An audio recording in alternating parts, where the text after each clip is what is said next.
আসসালামু আলাইকুম, শ্রীমঙ্গলে আপনাদেরকে আবারও স্বাগতম জানাচ্ছি আমার দ্বিতীয় দিনের ব্লগে। ঘুম থেকে ওঠার পরে আমি যখন পর্দাটা সরানোর পরে যে ভিউটা আমি দেখতে পেয়েছি, আমি দেখে তো শুধু বলছিলাম সুবহানাল্লাহ সুবহানাল্লাহ। এত সুন্দর লাগছিল সকালটা আমার কাছে, পাখির কিচিরমিচির শব্দ আর এত সফট একটা সূর্যোদয় দেখেই শান্তি শান্তি লাগছিল আর খুবই ভালো লাগছিল। আর দেখতে পাচ্ছেন তখন হচ্ছে সুইমিং পুলটা ক্লিন করা হচ্ছে, যেহেতু একটু পরেই দেখা যাবে মানুষজন সবাই নামছে। তো আমরা হচ্ছে ঘুম থেকে উঠেই হচ্ছে রেডি টেডি হয়ে নিচে যাচ্ছি, কারণ হচ্ছে নিচে আমাদের জন্য কমপ্লিমেন্টারি ব্রেকফাস্ট আছে 10টা পর্যন্ত। তো আমরা হচ্ছে 9:30টার দিকেই হচ্ছে বের হয়ে যাচ্ছিলাম, যেহেতু গতকালকে সারাদিন জার্নি করেছি, আগের দিন রাতেও আমাদের তেমন ঘুম হয়নি, তাই ইচ্ছে করেই আমরা হচ্ছে একটু দেরি করে ঘুম থেকে উঠেছি। যেহেতু রিল্যাক্স ট্যুর, তাই হচ্ছে একটু আরামায়েশ করার জন্যই হচ্ছে দেরি করে উঠেছি। তো এসেই দেখি যে খাবার দাবার এখানে খুব ভালোই আছে, ফুলফিল করা। তো এখানে প্রথমে হচ্ছে বাচ্চাদেরকে একটু দিয়ে দিচ্ছি। এখানে চাউমিন রান্না করা ছিল, তো সেটাই দিচ্ছি। আমার বাচ্চারা যত খাবারই থাকুক, ওদের পছন্দ অনুযায়ী যদি খাবার থাকে সেটা ছাড়া অন্য কোনো খাবারই নিতে চায় না। সো ওদের পছন্দ অনুযায়ী ওদেরকে আমি খাবার দেওয়ার চেষ্টা করছি। তো এখানে পটেটো ওয়েজেস ছিল, তো ওদেরকে সেটা একটু দিয়ে দিচ্ছি। আসলে ওরা ওদের পছন্দ ছাড়া খাবার নিলে সেটা ওরা খাবে না, ওয়েস্ট করবে। সেজন্য ওরা যেটা পছন্দ করে সেটাই ওদেরকে আসলে দেওয়ার চেষ্টা করি। এরপর চলে এসেছি ব্রেড আর কেকের সেকশনে। তো এখান থেকে ওদেরকে বললাম যে হচ্ছে তোমরা কিছু নিতে চাইলে নাও। তো ওরা হচ্ছে এখান থেকে কিছু টুকটাক জিনিস নিচ্ছে। তো অবশেষে প্লেট সাজিয়ে নিয়ে হচ্ছে আমরা সবাই মিলে বসে গিয়েছি। এখানে ফ্রুটস, ডেজার্ট সব কিছুই ছিল মোটমাট। সেখান থেকে ওদের খাবার সাজিয়ে দিয়ে পরে আমরা খাবার নিয়ে এসেছি। এখানে খিচুড়ি আর ডিম ভাজা নিয়েছি। খিচুড়িটা খুবই মজার ছিল। তো এটা ছিল আমাদের সকালে ব্রেকফাস্ট, আমি খুবই মজা করে খেয়েছি। আর সাথে ছিল ফ্রেশ পাপায়া জুস। তো খিচুড়িটা আসলেই টেস্ট ভালো ছিল। 4 স্টার অনুযায়ী খাবারের টেস্টগুলো আমার প্রত্যেকটা ভালো লেগেছে। প্যারাগনে যে কয়দিন ছিলাম, ওদের যে কয়টা খাবার টেস্ট করেছি, প্রত্যেকটা খাবারের টেস্ট খুব ভালো ছিল। তো এখানে চা কফির যে স্টেশন, সেখানে চলে আসলাম খাবার দাবার শেষ করে। এখন হচ্ছে আমি কফি তৈরি করে নিব। আমার হচ্ছে সকালে চা অথবা কফি লাগবেই লাগবে। আমি হচ্ছে চাখোর বা কফিখোর একজন মানুষ। যে কোনো একটা জিনিস হলেই হলো, তবে আমার খেতে হবে। তা না হলে হচ্ছে আমি সারাদিনের এনার্জিটা পাই না। তো সেজন্যই মূলত প্রথমে আমি কফিটা মেক করে নিচ্ছি। কফি বানাতে বানাতে দেখতে পেলাম যে নিচে হচ্ছে দেখা যাচ্ছে যে জায়গাটা এন্ট্রান্স, সেই জায়গাটা, এই জায়গাটাও দেখতে ভীষণ সুন্দর। তো এখান থেকে হচ্ছে আমি কফিটা নিজের জন্য মেক করেছি, আমার হাজবেন্ডের জন্য মেক করে নিয়ে গিয়েছিলাম পরবর্তীতে এসে, যেহেতু সেও কফি খেতে চেয়েছে। তো সব মিলিয়ে আসলে এখানকার কফি যে সেটা নিজের মন মতো করে বানানো যাচ্ছে, এটা হচ্ছে বড় জিনিস। তো সব মিলিয়ে এখান থেকে কফি টফি খেয়ে আমরা বাইরে কিছুক্ষণ বসে এনজয় করেছি। এরপর উপরে এসে হচ্ছে আমরা রেডি হয়ে গিয়েছি, একটু বাইরে যাব। তো আজকে আমি এই আউটফিটটা পরেছি আর হালকা একটু সাজুগুজুও করেছি। সব মিলিয়ে আমি রেডি। তো সাথে আমার বড় মেয়েও হচ্ছে রেডি হয়ে গিয়েছে। তো ওর সাথে হচ্ছে কিছুক্ষণ একটু মিরর সেলফি ভিডিও নিয়ে নিলাম। এরপর হচ্ছে আমরা সবাই রেডি হয়ে বের হয়ে গেলাম। তো যেহেতু আমার ছোট মেয়ে জার্নি করলেই অসুস্থ হয়ে যায়, ওর চেহারা খুবই অবস্থা খারাপ হয়ে গিয়েছিল। তো আমরা আগের দিন হচ্ছে জিপ রেডি করে রেখেছিল, তো সেই জিপেই উঠে যাচ্ছি। আর এই তো আমাদের ছোট্ট বুড়ি চলে এসেছে। তো সহ আমরা সবাই একসাথে এখন গাড়িতে উঠে যাব। আমরা সবসময় একসাথে যাওয়ার চেষ্টা করি, এতে করে অনেক মজা হয়, এজন্য ভাবি এবং আমরা সবাই একসাথে যাই।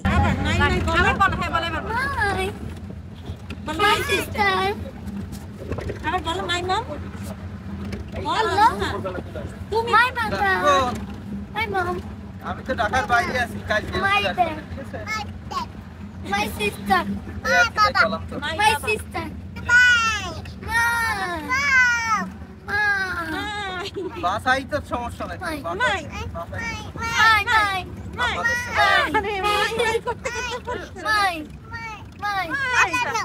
Yes, yes. No. Yes. My. It's for you. It's for you. Yay! How could she?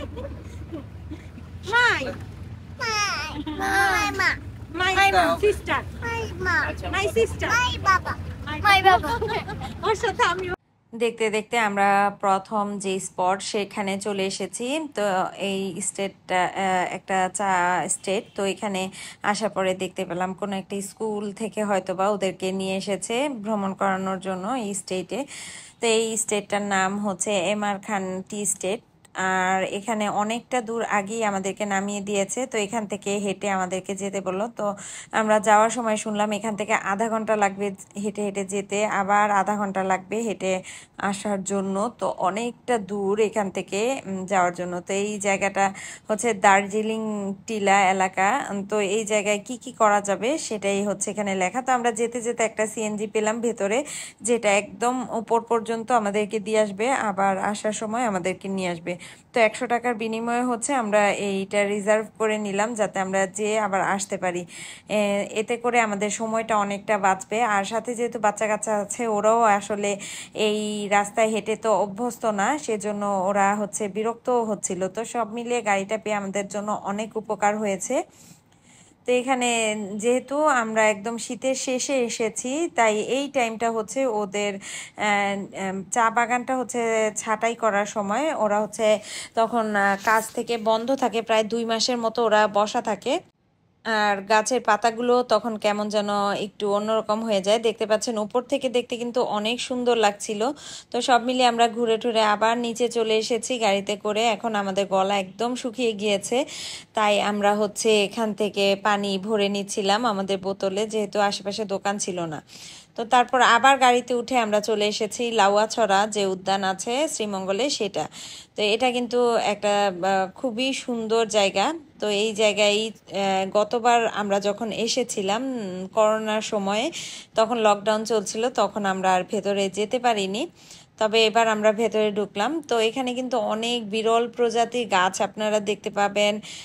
সাথে হচ্ছে অনেক কিছুই আসলে এখানে আছে, যেটা এখানে আসলে আপনারা এনজয় করতে পারবেন। তো এই জায়গার যে গাছগুলো এগুলো দেখছিলাম, সাথে এখানে বানর ছিল, দেখতে পাচ্ছেন এই যে উপরে বসে আছে, সেটাকেই মূলত ক্যাপচার করার চেষ্টা করছিলাম। এখানে কিন্তু এই যে আরেকটা বানর দেখতে পাচ্ছেন গাছের ফাঁকে। এই রেল লাইনটা হচ্ছে শ্রীমঙ্গলের মাঝ বরাবর দিয়ে গিয়েছে এই লাউয়াছড়া উদ্যানের মাঝখান দিয়ে, যেটা কিনা হচ্ছে অনেক বিখ্যাত। এখানে অনেক মুভি শুটিং হয়েছে, যেগুলো প্রত্যেকটা এখানে পোস্টার লাগানো আছে। তো সেগুলো দেখলাম, আর সাথে এটার মধ্যে আমি আর ভাবি কিছুক্ষণ ভিডিও বানালাম। তো এখানে আসলে বানরগুলো খুবই মনোযোগ দিয়ে আসলে সবাইকে দেখছিল। তো ভাবিদেরকেও একটা এরকম ভিডিও বানিয়ে দিলাম, ভাইয়া এবং ভাবিকে। এই ভিডিওটাও আমি তৈরি করে নিলাম আমার হাজবেন্ডের সাথে, দুইজনে মিলে। আমরা যখন একটু সামনের দিকে আসলাম, দেখতে পেলাম এখানে কিছু বানর নিচে আছে, আর মানুষ এদেরকে হচ্ছে ভিডিও করছে। তো আমাদের মুসাইবার কাছে যেহেতু হচ্ছে খাবার ছিল, ও কিছু চিপস এই বানরটাকে দিয়েছে। তো সে খাবারটা খেয়ে আবারও কাছাকাছি আসছিল, কারণ ওরা আসলে খুবই ক্ষুধার্ত।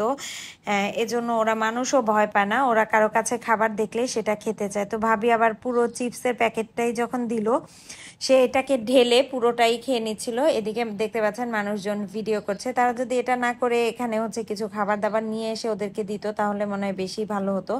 যদিও আমরা জানি না যে ওদেরকে খাবার দেয়া যাবে কিনা, তো ভেতরে আসার পরে দেখলাম ওদেরকে খাবার দেয়া যায়। তো একটা ছোট্ট বানর দেখতে পাচ্ছেন চিপসের প্যাকেটটা নিয়ে সে দেখার চেষ্টা করছে এর মধ্যে খাবার দাবার আছে কিনা।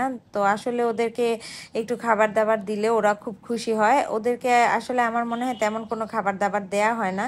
তো এই যে ভাবে আবারও বিস্কিট যখন দিচ্ছিল, তখন ওরা আবার দৌড়ে দৌড়ে এসে নিয়ে যাচ্ছিল। তো আমরা অনেকক্ষণ ভেতরে হাঁটাহাঁটি করেছি, করার পরে হচ্ছে বাচ্চাদের খুবই ক্ষুধা লেগেছে। তো ওদের জন্য আমরা কিছু খাবার নিয়ে এসেছিলাম, সাথে করে ফ্রাইড রাইস, চিকেন ফ্রাই। তো এগুলোই মূলত ভাবি ওদেরকে খাইয়ে দিচ্ছিল, আর মিমও খেয়ে নিল। এরপর খাওয়া দাওয়া শেষে আমরা এখানে যখন যাচ্ছিলাম, দেখতে পেলাম যে এখানে মহিলাদের জন্য নামাজের জায়গা আছে। তো এখানে হচ্ছে আমরা নামাজ পড়ে নিলাম, সাথে ভাইয়াও নামাজ পড়লো, আমার হাজবেন্ড নামাজ পড়লো। সবাই মিলে আমরা একসাথে আলাদা আলাদাভাবে, মানে ছেলেরা ছেলেদের জায়গায় আর মেয়েরা মেয়েদের জায়গায় নামাজটা আদায় করে নিলাম, যেহেতু ব্যবস্থা করা আছে সেজন্য। তারপর এখানে দেখলাম যে জাইবাস, যেটা কিনা অনেক মোটা আর বিশাল বড়। এই জায়গাতে অনেক ধরনের বাঁশ দেখতে পেয়েছি। তো এই বাঁশ নিয়ে আসলে আমরা অনেক মজা করছিলাম।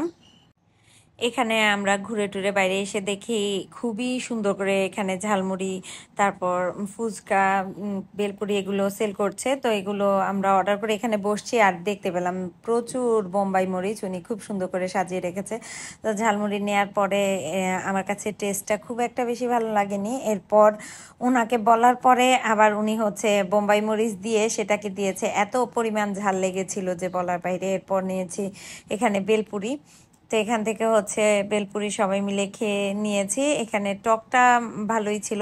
এরপর আবার আমরা রওনা করে দিয়েছি পরের জায়গার জন্য। পরবর্তীতে আমরা কোথায় গেলাম সেটা দেখার আমন্ত্রণ জানিয়ে এখানে বিদায় নিয়ে নিচ্ছি। পরবর্তী ব্লগ অবশ্যই আপনারা দেখবেন এবং কমেন্ট করবেন। আজকে এই পর্যন্তই, আল্লাহ হাফেজ।